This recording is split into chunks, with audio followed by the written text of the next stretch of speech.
Hey, badass business owners, welcome back to the show. Today I want to talk about something a little bit different than what we normally talk about, and that has to do with mindset. And the reason that I want to talk about this is because so many times we know what we should be doing, but yet we fail to do what we should be doing. Let me explain. Part of the challenge that we have as a small business owner is we feel like we're being pulled in so many different directions.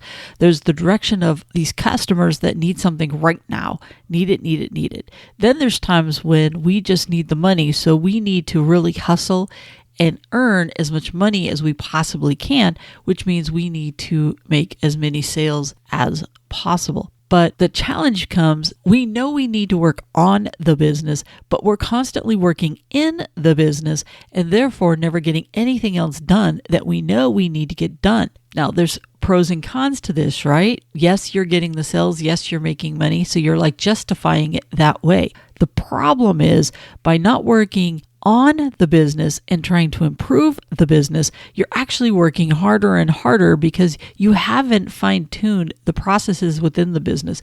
You haven't worked on how are you going to make sure that you're priced better, that your costs and expenses are as low as they can so that your profit is higher. And when your profit is higher, you don't have to work as hard. We've talked about this a lot in the past year. So the question becomes, what is preventing you from working on the business versus in? And I'm going to challenge a little bit because a lot of times we want to quickly blame that we don't have any time.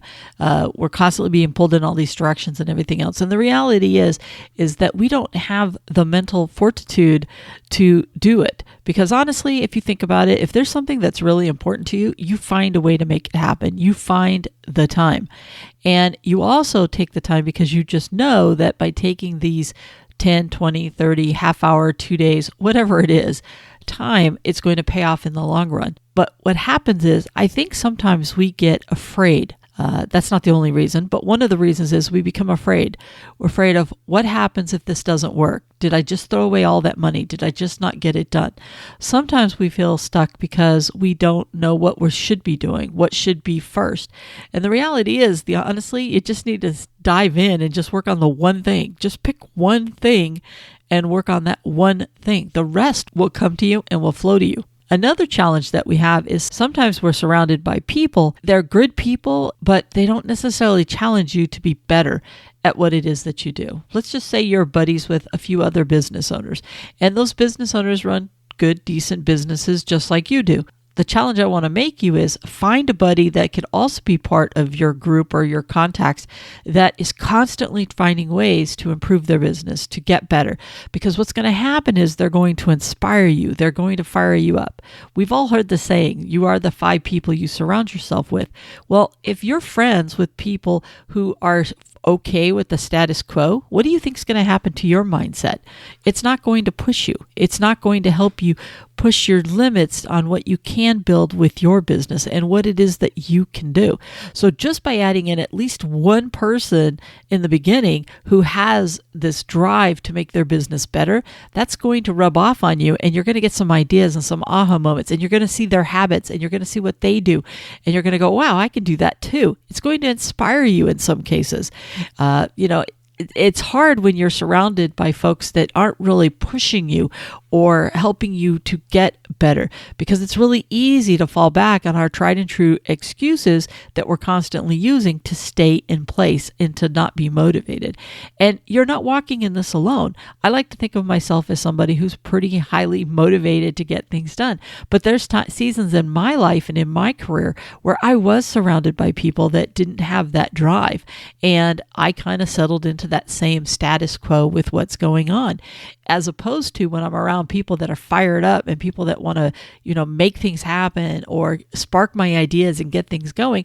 Guess what? That always jumpstarts me as well. And it's something that I constantly have to catch myself if I fall back in that, is to say, hey, you need to get yourself either listening to people that motivate you or find people to surround yourself with motivate you. And I want to go back on what I just said, because a lot of times people will say, yeah, Tammy, that sounds great if you've got people around you that are like that. What do I do if I don't have anybody around me that's like that? Simple. You have to look to outside sources to help you with that. It could be motivational people that are on here on these podcasts or on YouTube that you can watch. I just recently started listening out of a recommendation from someone else to this Ed Mylett, Mylett. Some of you have probably heard of him. You know what? His stuff is very motivational and very interesting and fun to listen to. And I probably been binging on so much of his stuff over the past week that it's really kind of sparked my level up just another level as well. There's nothing wrong with realizing that you need some outside assistance to help you get motivated, to help you get fired up again, to help you focus on what is important in your business. Because it's hard. We have family and friends around us, and a lot of times you can't pick your family, right? So if you have a family that's not really motivated, especially in business success, that's always been my thing. My nephew now is, but everybody else within my family, they've never been business savvy or really striving for something that much more.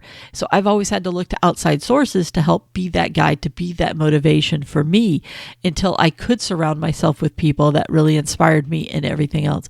And there's a lot of people that do it from an online perspective, that I do watch their videos or I do listen to their podcasts and I get that same kind of boost and whatnot. But please don't look to that alone, because sometimes you need to spark ideas, and watching someone in the field doing what it is that you do or doing a similar business. And by the way, it doesn't even have to be a similar business, because if you're watching a business owner in a completely different field do some unique things, you can get your creative juices going. How can I adapt that into my business? The whole purpose of this audio, because I don't really want to go on and on and on about the same thing over and over, but what I really want to do is I really want to tap in a little bit for you to take a moment and to pause and to ask yourself, are you as motivated as you could be, or as much as you know you could be? Are you surrounding yourself with people that can help you realize you need to step away from the business at times and you need to start working on your business? And not just your business, by the way, your life in general, because you get into this rut and this routine. Maybe you need to shake up something outside of the business, and that will shake up what you do in the business. Because if you are in a day-to-day routine over and over and over, that means your whole life is like that. And sometimes when you get inspired in other ways within your life, you're going to find that it starts your creative juices going again, and it really gets you fired up about everything in general in your life. Yesterday, for example, I'll just use this one. I went for a ride. A friend of mine has some electric bikes, the ones that you can pedal, but you also have a motor that can assist at different times. And we went on a bike ride yesterday. I hopped on one of their bikes and we went for this ride, and it was amazing, and it was freeing, and it was something so different than what I have been doing over the last few years, that it really started me going, oh, wow. You know what? I used to really enjoy being outside. I used to really enjoy being out, taking in the fresh air, blah, blah, blah, blah, blah, all these different thoughts. But it really fired me up on a lot of different things, because I find that when I'm getting that fresh oxygen and I'm doing something new, it actually gets my creative juices going, and I start thinking about other ways to look at my businesses and what I could be doing differently and what I could be doing. Sometimes you just need a change of scenery, I guess, is one of those lessons to learn from this, that change of scenery sometimes can also spark things, as well as the people that you surround yourself with. The person I went bike riding with isn't necessarily someone that is very business oriented and trying to build their business, but they are somebody that can help open up other aspects to get my brain creatively going and doing whatnot.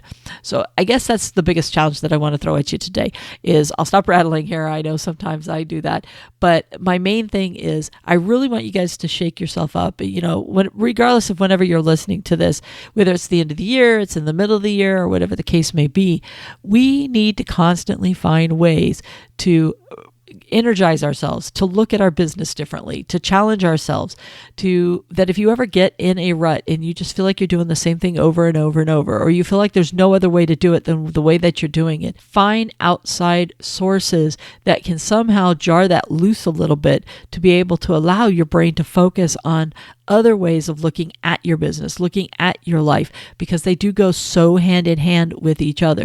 Because you can't be 100% all about your life, because then you never work on your business at all. And you can't be 100% about your business, because then you ignore in your personal life. So we want to find that healthy mix. And there is no such thing as balance, but there's finding a healthy mix. And each season of your business is going to have a different mix than other times. Right now, as we head into the end of the year, a lot of people are focusing on family and spending time with them. And there's nothing wrong with that, as long as there's a piece of you that's grounded in what do I need to do to be able to get my business really successful next year. But enjoy your family now, because guess what? When you are in season, who are you going to neglect? You're going to neglect the family. But a lot of different things to unpack in this episode. I guess I just kind of needed to do a brain dump of what I was thinking, and really just wanting to help some of you guys spark some creativity in your life, in your business, and how you can take it to the next level. So really, please take a step back. Think about the people that you're inviting into your life, into your head, into your motivation circle, and look at ways that you can find people locally that can help change that. Look at other business owners that can help spark some new ideas and thoughts for you. Look to other podcasts as well as YouTube folks that can really just get that motivation going. And there's plenty of things that you can just type into YouTube, motivational speakers, and just listen to a few of them. There's some people that I completely resonate with, and I just love listening to whatever show they have going on at that time. And there's other people that I check out really quick because they just don't resonate with me. You have to pick and choose and try different people. And when you hear the person who talks to your heart and your spirit, you're gonna listen to them and let them help take you to that next level. So I'm gonna go ahead and wrap this puppy up, but that's really what I wanted to talk about today. I really look forward to all of us taking our business to the next level, to sparking these new ideas, to growing our profits within our business, and seeing amazing success, especially in this coming year. If you're listening to this in the beginning, it's so much to come. And if you're listening to this in the future, there's nothing stopping you from having an amazing year that you're currently in. And I think you deserve it. I just need you sometimes to just rattle up something a little bit and find those folks that really inspire you and get out there and kick some major butt. All right. With that, I'm going to stop rattling and I'm going to get out of here, and I'll talk to you on our next episode. Bye for now.